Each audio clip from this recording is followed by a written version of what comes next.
காலையில் வந்துட்டு ஒரு 6 மணியை போல் எந்திரிச்சேன். எந்திரிச்சிட்டு வந்துட்டு சாமியை போய் கும்பிட்டுட்டு அப்புறம் வெளியே வந்து பார்த்தா இவங்க வெயிட் பண்ணிக்கிட்டு இருக்காங்க. கதவை திறக்கிறதுக்கு முன்னாடியே பார்த்தீங்கன்னா வெயிட் பண்ணிக்கிட்டு இருக்காங்க. இன்னும் கோலம் கூட போடலை. அதோட சரின்னு சொல்லிட்டு அவங்களுக்கு தேவையானதை எடுத்துகிட்டு வந்து வச்சதுக்கப்புறம் அவங்க குடிச்சிட்டு கிளம்புனாங்க. கிளம்பிட்டதுக்கப்புறம் தான் கோலம் போட ஸ்டார்ட் பண்ணேன். ஒரு சிம்பிளாக ஒரு ரங்கோலி ஒன்று போட்டேன். ரோடு எங்கள் ஏரியாவில் கொஞ்சம் சரியில்லை, அதனால் கொஞ்சம் கோலம் போடுறதுக்கு கொஞ்சம் கஷ்டமாகவே இருந்துச்சு. அடுத்து பிரேக்ஃபாஸ்ட்டு, லன்ச்சு, அப்புறம் வந்துட்டு ஸ்நாக்ஸு, இது 3மே ப்ரிப்பேர் பண்ணணும். 2 in 1 வந்துட்டு சத்து மாவு கொழுக்கட்டையும் வந்துட்டு இட்லியும் வந்துட்டு ஒரே பாத்திரத்தில் குக் பண்ணிவிடுவேன் நான். பால்வாடியிலலாம் கொடுக்குறாங்கள்ல அந்த சத்து மாவு பாக்கெட் தான் இது. ஃபஸ்ட்டு வந்துட்டு அதில் 3/4 பாக்கெட் நான் போட்டுவிட்டு 2 டம்ளர் அளவு தண்ணி ஊற்றிருக்கேன். ஊற்றிட்டு 1 ஸ்பூன் அளவு வெல்லம், அப்புறம் வந்துட்டு 1 சிட்டிகை உப்பு போட்டு நல்லா இந்த அளவு பிசைஞ்சு எடுத்துக்கிட்டேன். 2 லேயர் 2 தட்டில் வந்துட்டு நான் கொழுக்கட்டை வச்சுட்டு லாஸ்ட்டாக ஒரு 7 இட்லி வரும். அதில் வந்துட்டு இட்லியை ஊற்றி வச்சுருவேன் நான். இட்லி மாவும் நான் வீட்டில் தான் அரைப்பேன், கடையிலலாம் வாங்க மாட்டேன். எப்படி அரைக்கணும் அப்படின்றத வந்துட்டு நம்ம சேனலில் நான் ஆல்ரெடி வீடியோ போட்டிருக்கேன்.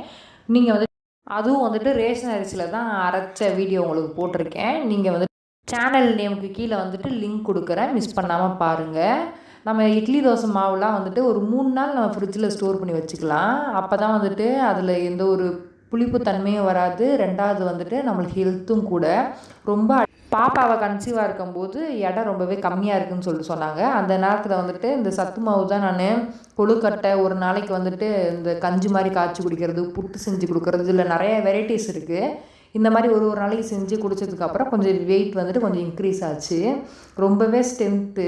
மூடி போட்டு ஒரு 10 நிமிஷம் வேக வச்சோம்னா இட்லியும் ரெடி ஆகிடும், அதே நேரத்தில் சத்து மாவு கொழுக்கட்டையும் ரெடி ஆகிடும். அந்த கேப்பில் போயிட்டு கடைக்கு போயிட்டு பக்கத்தில் தான் இருக்குது, அதனால் அன்னன்னைக்கு தேவையான பொருள் அன்னன்னைக்கு நான் வாங்கிப்பேன்.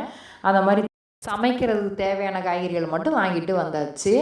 இட்லி 10 நிமிஷத்தில் பார்த்துருப்பீங்க, நல்லா சாஃப்டாகவே வெந்துருச்சு. அடுத்தது வந்துட்டு உடச்ச கடலை சட்னி தான் அரைக்க போகிறேன். அது உடச்ச கடலை சட்னி அரைச்சிட்டு அப்புறம் தம்பிக்கு வந்துட்டு வெண்டைக்காய் ரைஸு, பாப்பாவுக்கு வந்துட்டு எக் ரைஸு செஞ்சு முடிச்சு மணி பார்த்திங்கன்னா 7:50 கிட்ட ஆயிடுச்சு. அதனால் இதுக்கப்புறம் நம்ம வீடியோ எடுத்துகிட்டு இருந்தோம்னா லேட் ஆகிடும் அப்படின்னு சொல்லிட்டு நான் வீடியோ எதுவும் எடுக்கலை. எவ்வளோ ஒரு டைம் அதிகமாக ஆனாலும் குக்கர்லலாம் சாப்பாடு வடிக்க மாட்டேன். இந்த மாதிரி அரிசியை ஒரு 1 மணி நேரம் 1/2 மணி நேரம் ஊற வச்சு இந்த மாதிரி வடித்து தான் நான் எப்போயுமே சாப்பிடுவோம்.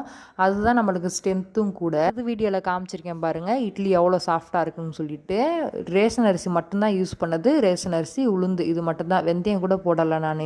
அடுத்தது சத்து மாவு கொழுக்கட்டையும் வந்துட்டு நான் ரெடி பண்ணி வச்சுருக்கதை உங்களுக்கு காமிக்கிறேன். எந்த அளவுக்கு வெந்து வந்திருக்கு அப்படின்னு சொல்லிட்டு நீங்களே வீடியோவில் பார்ப்பீங்க. இந்த வீடியோ வந்துட்டு பிடிச்சிருந்துச்சின்னா மறக்காமல் வந்துட்டு நம்ம சேனலை சப்ஸ்கிரைப் பண்ணி வச்சுருங்க. உங்களுக்கு யூஸ்ஃபுல்லான தகவலாக இருந்துச்சுன்னா லைக் பண்ணுங்கள், கமெண்ட் பண்ணுங்கள், ஷேர் பண்ணுங்கள்.